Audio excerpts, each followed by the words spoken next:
Okay, so for today, we'll be discussing derivative of inverse trigonometric function.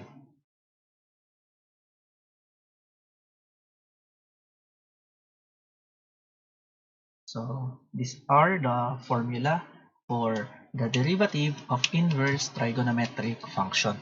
So we have the derivative of inverse sine or arcsine, inverse secant or arcsecant, inverse tangent or arctangent, inverse cosine, inverse cosecant, and inverse cotangent. So, para lang madali nating makabisa, kagaya ng technique na meron tayo sa derivative of trigonometric function, halos magkaparehas si sine and cosine, secant, cosecant, tangent, and cotangent. Ang pinagkaiba lang nila, yung kay cosine, cosecant, and cotangent, or yung mga nagsisimula sa letter C, ay meron tayong multiplier na -1. So, yun lang yung pinakaiba nila, the sign. Pero, working formulas will be the same. So, ito yung magiging pinaka-formula natin para doon. So, to start with, apply natin itong mga formulang ito sa ating problem. Okay?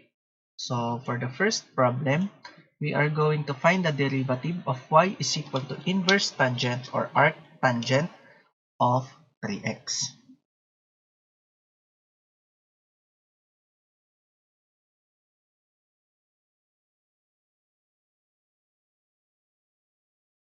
Okay? So, para doon sa number 1, so yung pinapahanap sa atin, number 1, so y is equal to arctangent or inverse tangent of 3x. Saan lang natin yung ilaw? So, yeah. Okay? So, napin natin si first derivative. So, in this case, we only need to let u yung nasa loob, which is 3x. Then, when we get the derivative of u with respect to x, that is simply 3. So, with that, yung y natin ay magiging equal kay arctangent or inverse tangent of u. So, base sa ating mga formula, so we can use the formula for y prime that is equal to derivative of u with respect to x all over 1 plus u squared. So we need to find du dx and u squared. So if our u is 3x, therefore yung ating u squared will be, square lang natin yan, which is 9x squared. Substituting, y prime is now equal to du over dx, that is 3 all over 1 plus u squared, which is 9x squared. So, yan yung magiging sagot natin for the first problem. Okay, so let's have problem number 2. So, sa problem number 2 natin, we have y is equal to arc cosine or inverse cosine of 1 minus x. So, same thing. Let lang natin ang u, yung nasa loob, which is 1 minus x. And when we get the derivative of u with respect to x, so derivative nito, that is simply -1. Therefore, yung ating function ay magiging ng y is equal to arc cosine or inverse cosine of u. So, yung formula para ma-derivative natin to, so pag kinuha natin yung derivative ni inverse cosine or arc cosine of u, that is given by negative du with respect to x all over square root of 1 minus u squared. So substituting, so that is y prime is equal to negative du dx is equal to -1 all over square root of 1 minus u squared. So ang u natin is 1 minus x, then being squared. So simplifying, we will have y prime is equal to negative, that is positive 1 all over square root of 1 minus, expanding this square of binomial, that is 1 product of first second times 2. So that is negative 2x. Then squaring the last term, which is positive x squared. So yun yung nasa loob ng ating radical sign. So y prime natin is now 1 all over, simplifying, that is square root of 1. So distribute lang natin to. So that is negative 1. So negative 1. Okay. Then plus 2x. Then minus x squared. So simplifying, y prime natin or yung ating first derivative is 1 all over. Sorry, ito pala ay negative 1. So that is square root of 1 minus positive 1, that is 0. So that is 2x minus x squared. So yun yung ating first derivative or yung ating derivative ng inverse cosine or arc cosine of x.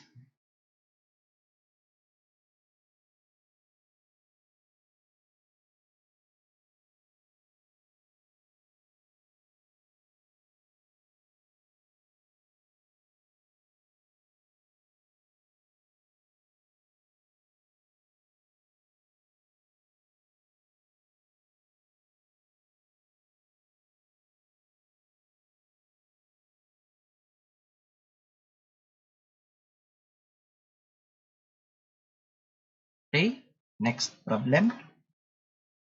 So number 3. So kay problem number 3, so y is equal to inverse cosecant or arc cosecant of square root of x. So again, ganun lang ulit, we will let u yung nasa loob, which is equal to square root of x. So para mas madali, gawin natin siyang x raised to 1/2. So taking the derivative of u with respect to x, bababa yung 1/2, copy si x, then 1/2 minus 1, that is negative 1/2 multiplied by derivative ng loob, which is 1. Therefore, yung du over dx natin is 1/2 x raised to negative 1/2. Now, yung y natin becomes inverse cosecant or arc cosecant of u.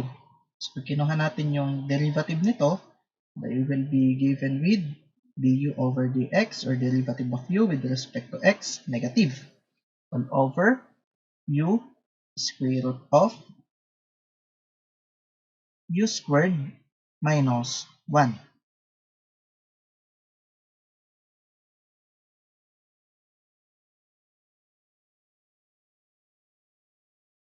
Therefore, so substituting, so we will have y prime is equal to negative.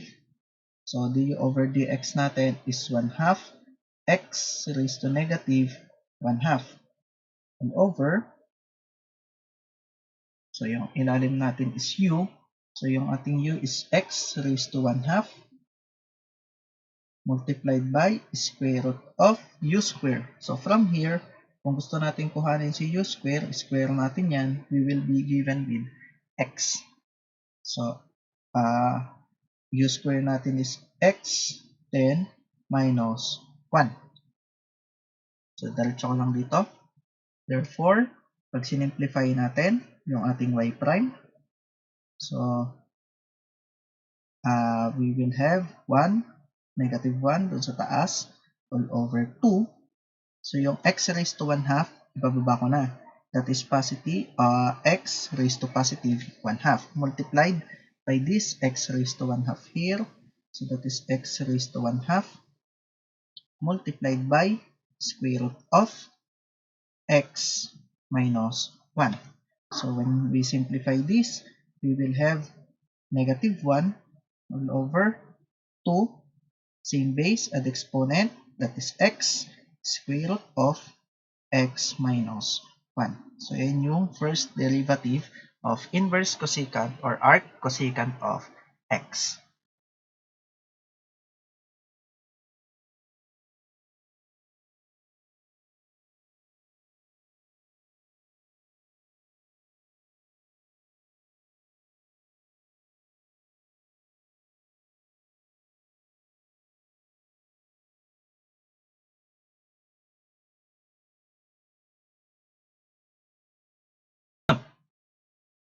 Okay, so let's have number 4. So number 4, so we have y is equal to arc cotangent or inverse cotangent of square root of x squared minus 1.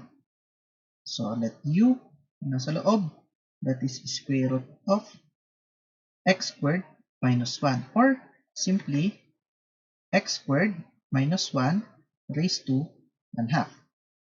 Then when we get the derivative of this one with respect to x, so bababa si 1 half, makikira yung loob, which is x squared minus 1. Then 1 half minus 1, that is negative 1 half, multiplied by derivative ng loob, which is 2x minus 0.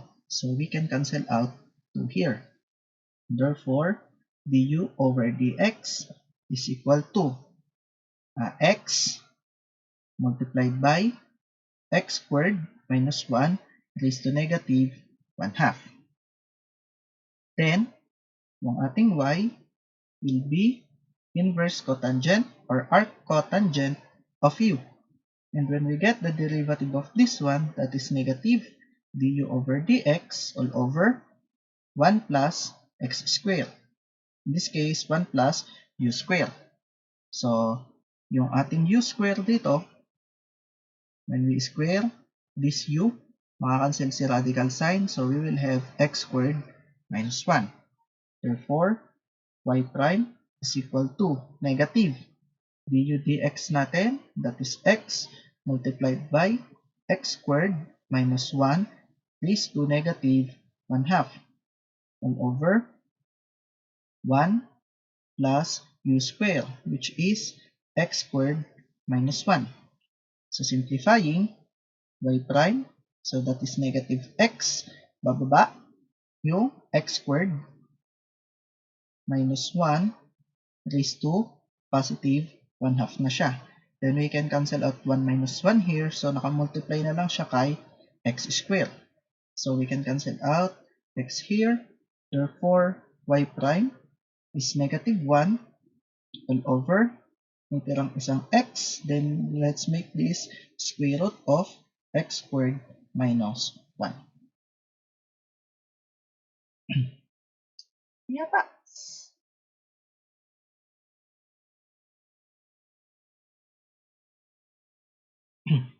Putol pala, sorry.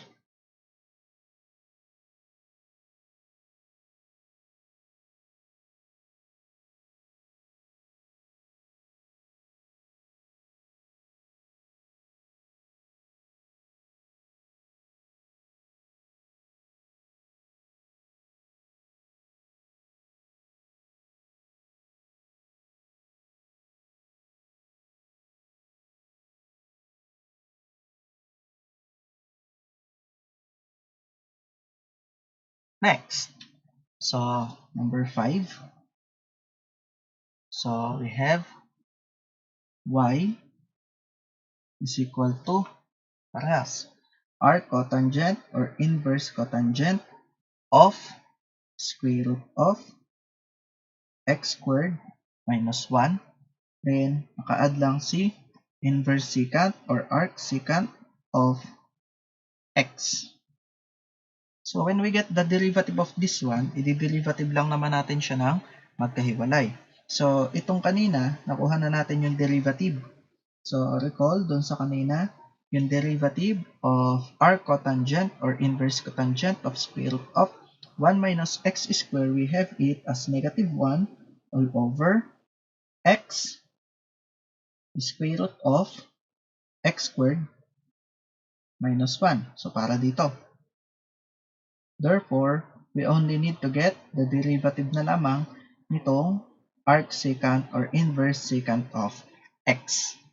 So, simplifying, y prime natin, that is negative 1 all over x square root of x squared minus 1 plus derivative of inverse secant or arc secant. So we have it as derivative of u all over u square root of u squared minus 1. So our u here is x. So when we get the derivative of x, that is simply 1. So we can do it mentally. Okay?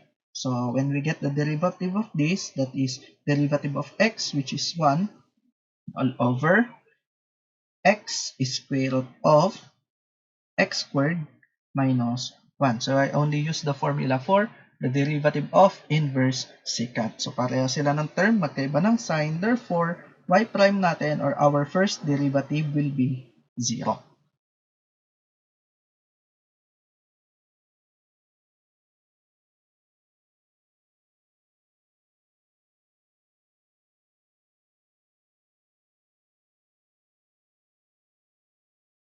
Okay, so let's have number 6.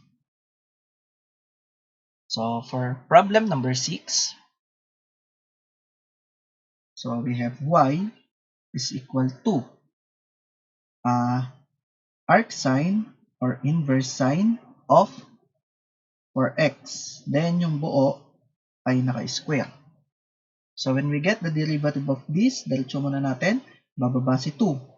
Then copy, which is arc sine of 4x. Okay? Then itong part na to, yung ating kinapi. So 2 minus 1, that is raised to 1. Multiplied by, present ko muna dito, derivative ng loob, which is derivative ni arc sine of 4x. So I just apply chain rule here, mentally. So bababa lang si 2, copy yung loob, then minus 1 multiplied by derivative nitong loob. So we can focus more dito naman. So derivative of arc sine of 4x. So from here, let yun na agad natin si 4x. Therefore, pag kinuha natin ang derivative of u with respect to x, so that is simply 16x squared. Whereas, pag kinuha naman natin si u squared, u squared to. So, derivative of u with respect to x, that is 4. Then, u squared natin, we have here 16x squared. Okay? So, simplifying, magiging itong y prime is equal to 2 multiplied by arc sine of 4x multiplied by derivative of arc sine of u. So, pag dinerivative natin yan, that is positive du over dx all over, so arc sine u to. So, that is all over square root of 1 minus u square. So, that is the equivalent of derivative of arc sine of u.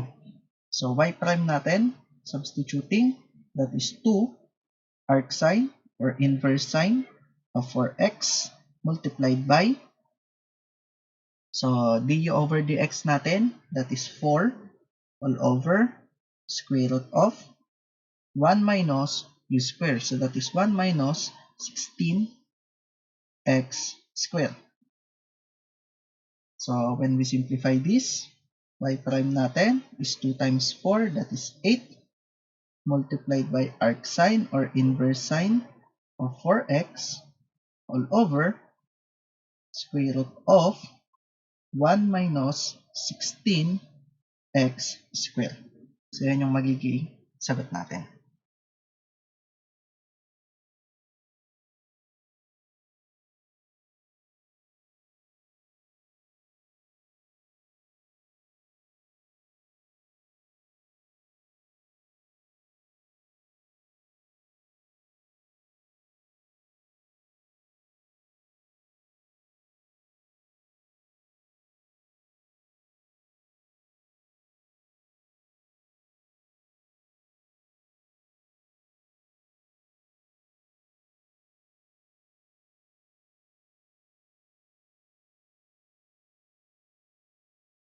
Next, number 7. So, we have y is equal to arc cosine, so inverse cosine, and yung nasa loob niya ay sine of x. Yan. So, we are going to take the derivative of y is equal to arc cosine of sine x. So, same thing will be applied. Let you agad natin yung nasa loob ni inverse trigo, which is sine of x.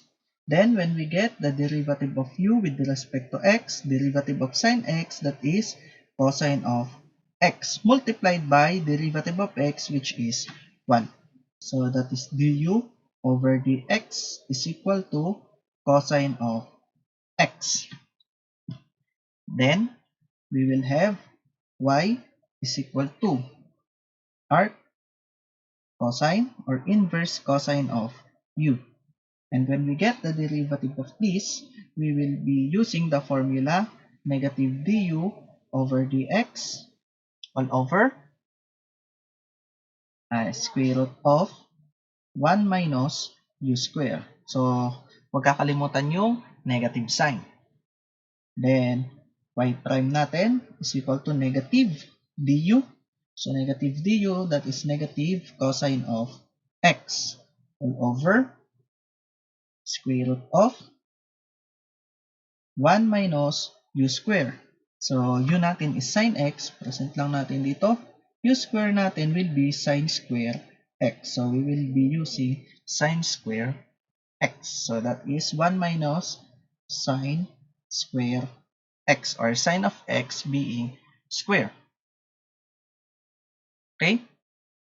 So, take note of this. So, before I continue simplifying this, so we all know that we have this representation. Let's say sine of x being square.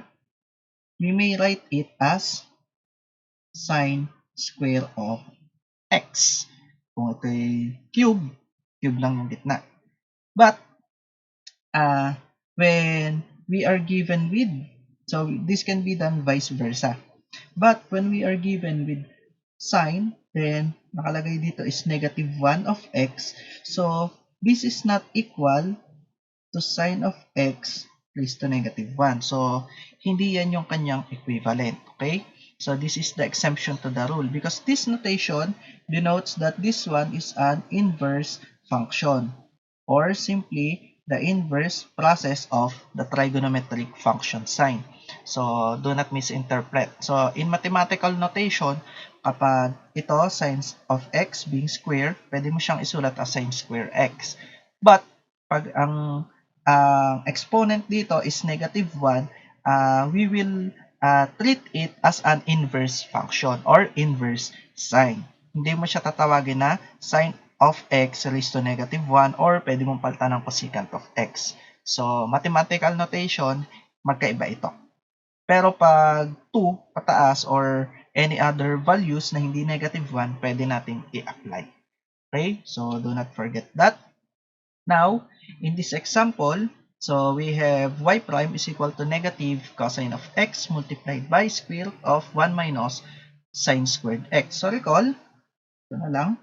So, recall that we have this identity of cosine squared x plus sine squared x is equal to 1.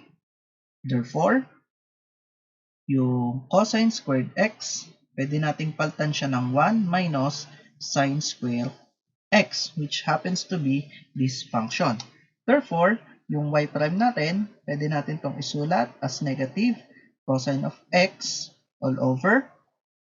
So, that is square root of 1 minus sine squared x. So, that is simply square root of cosine square x. And square root of cosine being square, so that is negative cosine of x. So, simplifying, yung baba, magiging cosine of x na lamang siya. So, negative cosine of x divided by cosine of x. So, ang ating first derivative is simply negative 1.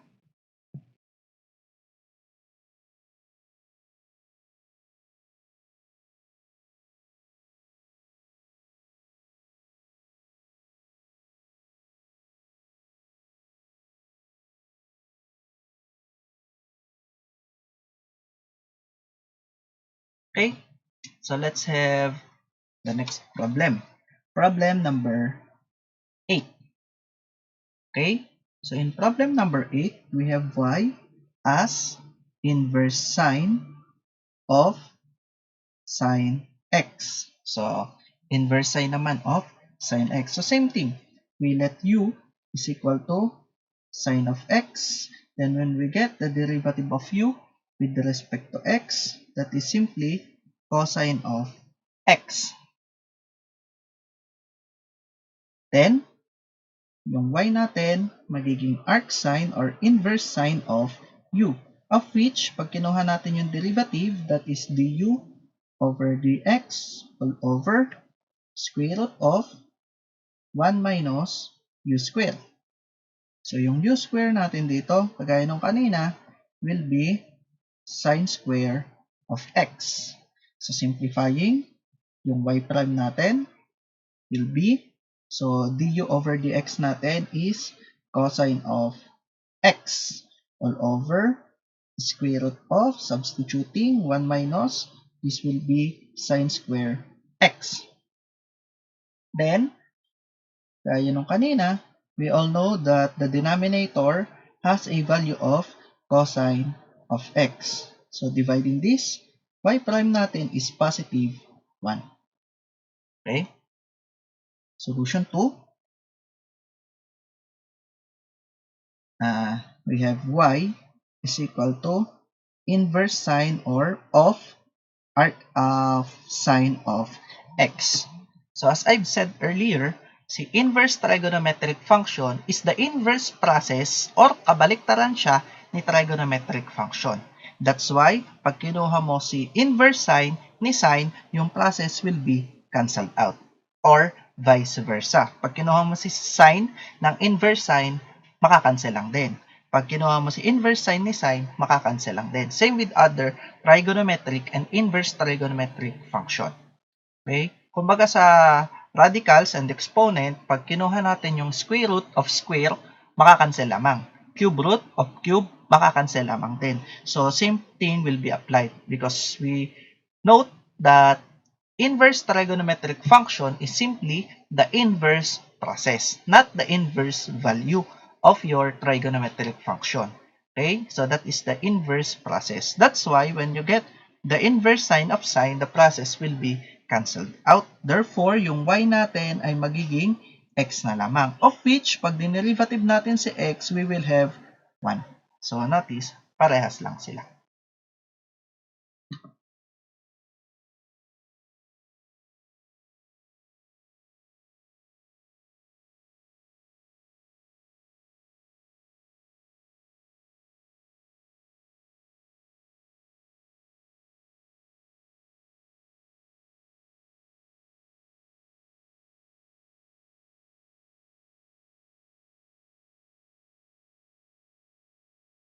Okay? Let's have number 9. For problem number 9, we have y is equal to x all over square root of a square minus x squared minus arc sine or inverse sine of x over a. So, ganun pa din. So, ang gawin lang natin, we'll be applying derivative na lang ng product para dito. So, itaas natin.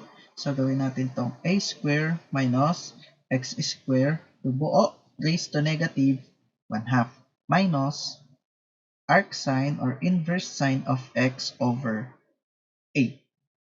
Yan. So, susubtract lang natin yung makukuha nating derivative nitong unang part and ng second part. So, focus tayo dito sa una. So, this is derivative of product. Yung a natin will be treated as constant because we are getting the derivative with respect to x. Hence, any other variable na hindi x will be treated as constant. So, gawin lang natin. So, y prime para dito sa unang part. So, kopyahin ko muna. Okay, para isang diretso na tayo. So, that is x squared raised to negative 1/2. So, in this case, I will let u is equal to x over a. So, pwede natin isulat to, yun natin, as 1 over a multiplied by x. Para pag kinuha natin si du over dx, that is simply 1 over a. Then, pag kinuha naman natin si u square, we will have x square all over a square. Okay? So, substituting. So, we will have arc sine or inverse sine of u. Substitute lang natin. So, when we get the derivative, so hindi pa yung derivative, y pa lang. So, when we proceed in getting the derivative, so copy yung x, then let's get the derivative nito. That is negative 1/2. Copy C, a square minus x square. Derivative ng power ito. So, negative 1/2 minus 1, that is negative 3/2. Multiplied by derivative ng loob. So, derivative of a square with respect to x is 0. Derivative ng negative x square is negative 2x. So, copy, then take the derivative. So, x, bababa sa negative 1/2, copy, minus 1, then derivative ng loob. Okay? Plus, copy naman si a square minus x square raised to negative 1/2 multiplied by derivative of x with respect to x, so that is 1.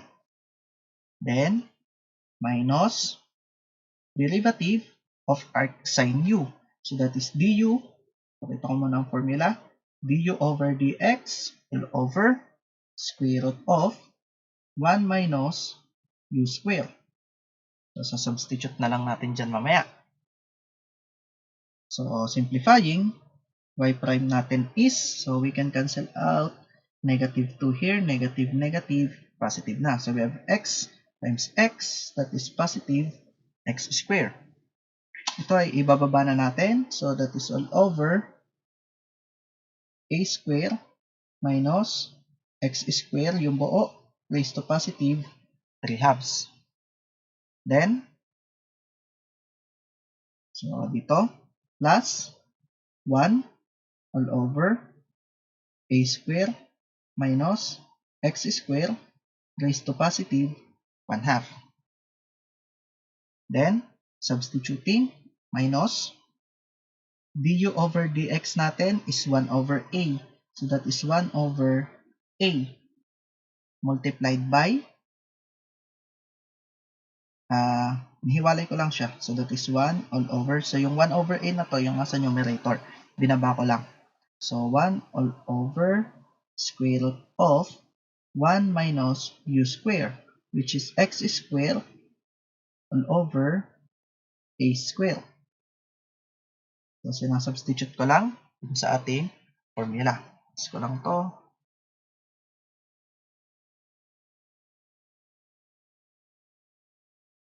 Yan. So, yung ating y is y prime is equal to, copy ko lang to x square all over a square minus x square raised to 3/2 plus 1 all over a square minus x square raised to positive 1/2 minus, so ilabas ko lang ulit si 1 over a multiplied by 1 all over square root of, so simplify natin itong loob by getting the LCD, which is a square. So yan yung LCD niyan. So a square, so we will have a square here minus x square. So kinuha natin yung LCD nitong nasa loob. So simplifying, pag sinimplify natin, y prime is x square all over a square minus x square, yung buo, raised to 3/2 plus 1 all over a square minus x square raised to 1/2 minus, labas lang natin, si 1 over a. So, yung a square multiplied by dito, so that is 1 all over, since ito, yung 1, so diba ito yung nakagroup? So, we have 1 all over a square sa denominator. So, of which, that is a perfect square. So, pwede nating ilabas yung 1 over a square. So, pwede natin siyang isulat as 1 over a multiplied by square root of a square minus x square. So, we can do that kasi si 1 over a square ay perfect square. So, pwede nating ilabas. Okay? So, pag ginawa natin yan, so, i-multiply natin to numerator to numerator, denominator to denominator. So, sa denominator, we have the product of a multiplied by 1 over a.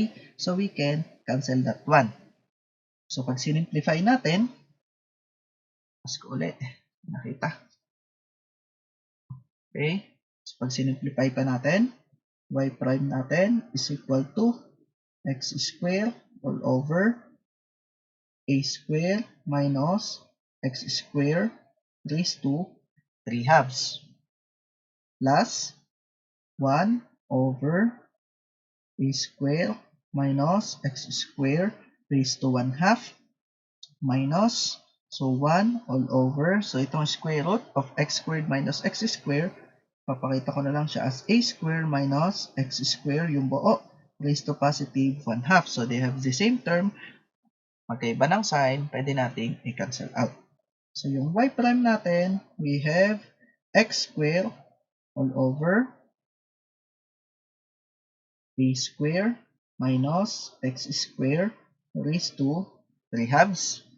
Or, pag ni-rationalize, pag pinorm natin ng radical form, sinulat natin in radical form, so that is square root. So, yung denominator, lagi siyang index. Then, yung numerator, lagi siyang exponent. So, a square minus x square cubed. So, yan yung ating first derivative.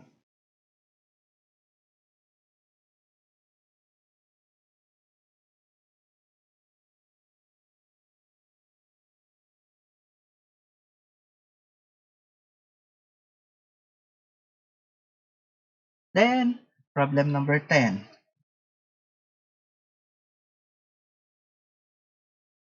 We have y is equal to inverse or arc tangent of x over a plus arc tangent or inverse tangent of a over x. Tingnan natin what will happen. So, dito sa una, we will let u as x over a. Then, when we get the derivative of u with respect to x, so di ba ito parang 1 over a multiplied by x. So, derivative niyan is simply 1 over a times 1 or 1 over a. Dito sa kabila, yun na lang din yung gagamitin ko kasi yun yung nasa formula natin. So, yun natin dito sa isa is a over x or a multiplied by x raised to negative 1. So, pag kinuha natin yung derivative nito with respect to x, constant yung a, lalabas lang siya. Derivative ng power, negative 1, multiplied by x, minus 1, so negative 2 na lang siya. Multiplied by derivative ng x, which is 1. So, yung du over dx natin dito sa padalawa is negative a all over a square. So, wag nating mami-misinterpret. Magkaiba yung u dito sa una sa u dito sa padalawa. So, yung u dito, gagamitin natin itong partner na to sa derivative nitong unang term. Then, itong u dito sa kabila ay para lamang dito. So, magkaiba sila. Same variable na lang yung ating ginamit para hindi tayo gumamit ng madaming variable. Okay?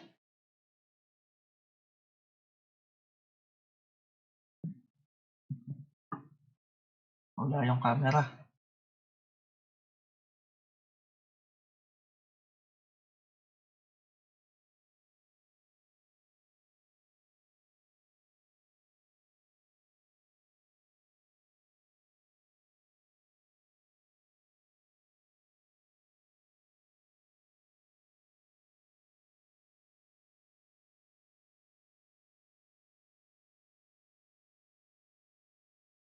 Okay? So, wait lang tayo.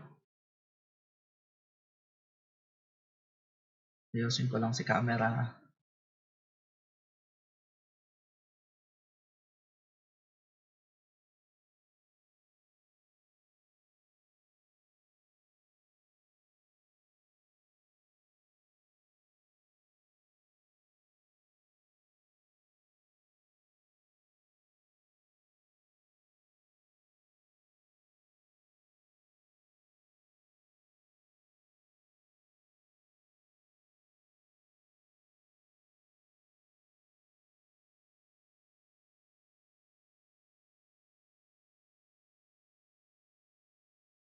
Okay, nag-autofocus kasi siya kanina. Okay, so let's proceed. So, going back to this, so pwede natin gawing y is equal to inverse tangent of u. Dito sa kabila, plus inverse tangent of u din. But, take note, hindi natin yung pwedeng pagsamahin. Kasi technically, magkaiba yung u natin dito sa unang term sa u natin dito sa padalawa. Nagtipid lang tayo sa paggamit ng variable. So, bear with me. Okay, so again, for the last time, magkaiba yung u natin dito. Hindi natin yan pwedeng pagsamahin. Yung u natin dito sa unahan is x over a, whereas yung dito sa kabila is a over x. So, pag dinerivative natin ito, using the formula for differentiation, so that is du over dx all over 1 plus u square, plus same formula, du over dx all over 1 plus u square. Okay? So, substituting, y prime natin is du over dx, dito sa una is 1 over a, all over 1 plus u square. So, yung u natin is x over a. So, pag kinuha natin yung u square nito, that is x squared over a square. So, that is 1 over a, 1 plus x square all over a square. Then, dito sa kabila, plus du over dx natin, that is negative. So, negative a over x square all over 1 plus u square. So, yung u square natin dito is a square over x square. Yan yung ating u square. So, substituting, so that is a square over x square. Okay? So, pag simplify lang natin yung denominator, again, taking the LCD. So, ilabas ko lang dito si 1 over a multiplied by 1 all over. So, taking the LCD, which is a square. So, meron pa ditong a square plus x square. Okay? Then, minus na lang. Then, negative yon. So, negative a multiplied by, so nakalabas yung 1 over x square. Then, nakamultiply tayo kay 1 all over. So, ito yung 1 over x square. Nilabas ko lang si a. Nilabas ko lang si 1 over x square. So, all over the denominator. Again, taking the LCD sa denominator. So, pag kinuha natin yung LCD, so that is x square multiplied by x square plus a square. So, yun yung ipapakita sa ating values. So, with that, since itong ating x square dito, at saka itong a square natin dito is denominator of denominator, pwede siyang tumaas. Okay? Hindi yung papel. So, itong a square ang tataas. Okay? Tsaka yung x square kasi siya ay denominator of denominator. So, pag tinaas natin siya, y prime, nandito pa din si 1 over a multiplied by, tataas yung a square all over a square plus x square minus, so a over x square multiplied by, tataas si x square all over x square plus a square. So in this case, we can cancel out x square, we can cancel out a square, and yung a. So yung matitira sa atin, that is positive a all over a square plus x square, then minus a all over x square plus a square. So pareho ulit ng term, magkaiba ng sign, can cancel that one out. So y prime natin is simply 0. Okay? So ganun lang siya ginagawa. So that's it for the derivative of inverse trigonometric function.